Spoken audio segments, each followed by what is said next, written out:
విజయనగర సామ్రాజ్యాన్ని పరిపాలిస్తున్నటువంటి శ్రీకృష్ణదేవరాయలకు ఒకరోజు ఒక డౌట్ వచ్చిందన్నమాట. ఆయన ఏం చేసిండంటే సమాజంలో మనుషుల మధ్య ఉన్న విలువల గురించి తన అభిప్రాయాన్ని వ్యక్తపరుస్తూ, తెనాలి రామలింగ, ఈ సమాజంలోని మనుషుల ప్రవర్తన, ఆచార వ్యవహారాలు, సంప్రదాయాలు, ఆస్తి అంతస్తులను బట్టి సమాజం విలువనిస్తుంది. కానీ నోరు జీవం లేని బంగారం, వజ్రాల విలువ ఎక్కడైనా ఒకటేగా ఉంటుంది కదా, మీరేమంటారు అన్నాడు. అప్పుడు తెనాలి రామలింగడు, మహారాజా, మీరు అనుకున్నట్లే బంగారం, వజ్రాలు విలువైనవే అయినా అవి ఎవరి వద్ద ఉంటాయో వారి స్థాయిని బట్టి వాటి విలువలు మారిపోవచ్చు అన్నాడు. వాటిని అమ్మినా కొన్నా విలువ ఎక్కడైనా ఒకటే కదా, మీరేంటి ఇలా అంటున్నారు అన్నాడు రాజుగారు. వాటి విలువను మోసంతో పెంచొచ్చు, తక్కువ కూడా చెయ్యొచ్చు.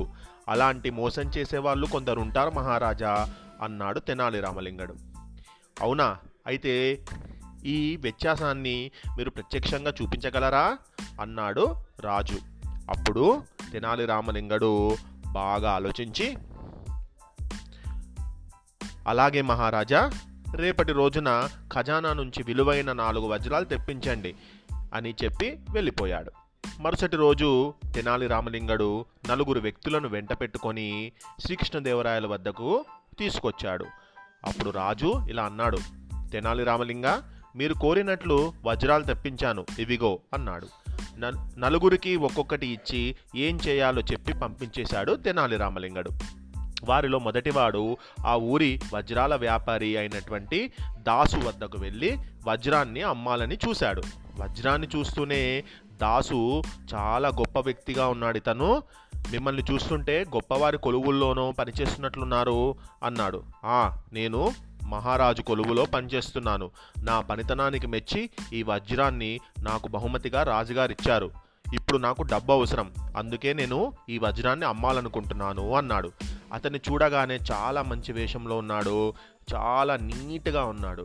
అప్పుడు ఆ దాసు, అంటే ఎవరైతే ఆ వజ్రాన్ని కొనాలనుకుంటున్నాడో ఆ షాప్ అతను, సరేనండి, ముందు మీరు కూర్చోండి అంటూ చాలా మర్యాదలు చేసి డబ్బు సంచు ఇచ్చాడు. దాన్ని తీసుకొని వాడు వెళ్ళిపోయాడు. రెండో రోజు రెండోవాడు వజ్రాన్ని మళ్ళీ దాసు దగ్గరికి వచ్చి అమ్మాలని చూశాడు. ఆ వ్యాపారి, మిమ్మల్ని చూస్తుంటే మహాపండితులా ఉన్నారు, ఇది మీకెక్కడిది అని అడిగాడు.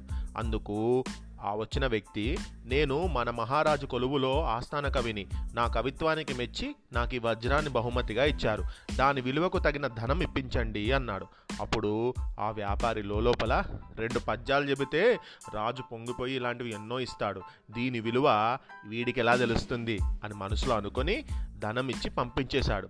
అంటే మొదటిసారి ఇచ్చిన ధనం కంటే కొంచెం తక్కువ ధనం ఇచ్చాడు. సేమ్ టైప్ ఆఫ్ వజ్రాలే, కానీ మొదటిగా వచ్చిన వాడు చాలా సూపర్గా తయారు వచ్చేసరికి వానికి ఆ ధనాన్ని ఎక్కువగా ఇచ్చి పంపించేసిండు.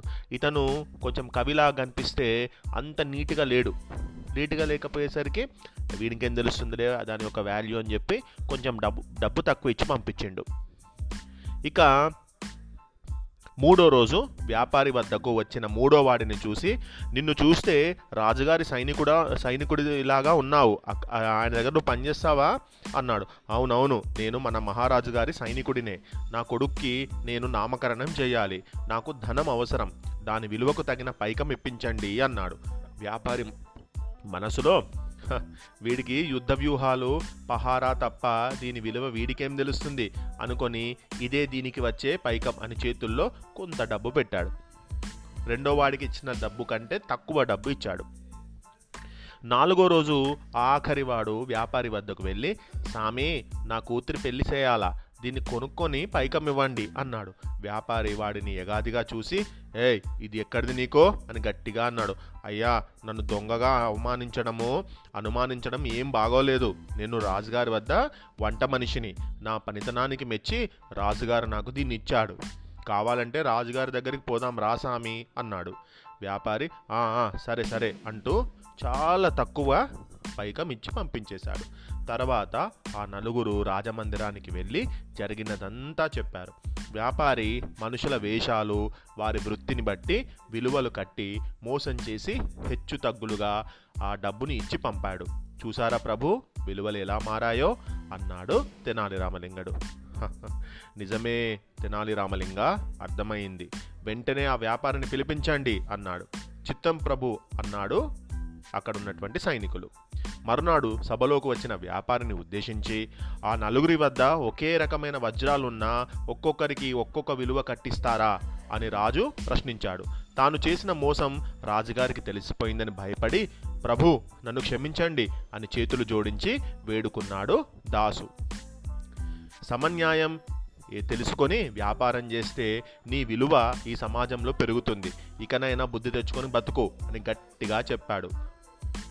అప్పుడు తెనాలి రామలింగడు గారితో, మన రాజ్యంలో ఇలాంటి మోసపూరిత వ్యాపారస్తులుగా ఉండేవారికి దేశ బహిష్కరణ, వ్యాపారానికి అనర్హులుగా అవుతారని దండోరా వేయించి చెప్పండి అనగానే సభ చప్పట్లతో మారుమోగింది. దాసు మరోసారి క్షమించమని అడిగాడు. మొదటి తప్పుగా భావించి నిన్ను క్షమిస్తున్నాను అని చెప్పాడు. తెనాలి రామలింగడి యొక్క తెలివితేటలకు ఎంతో మెచ్చుకొని ఎప్పుడు చేసే విధంగానే మంచి నజరానా ఇచ్చి పంపించేశాడు.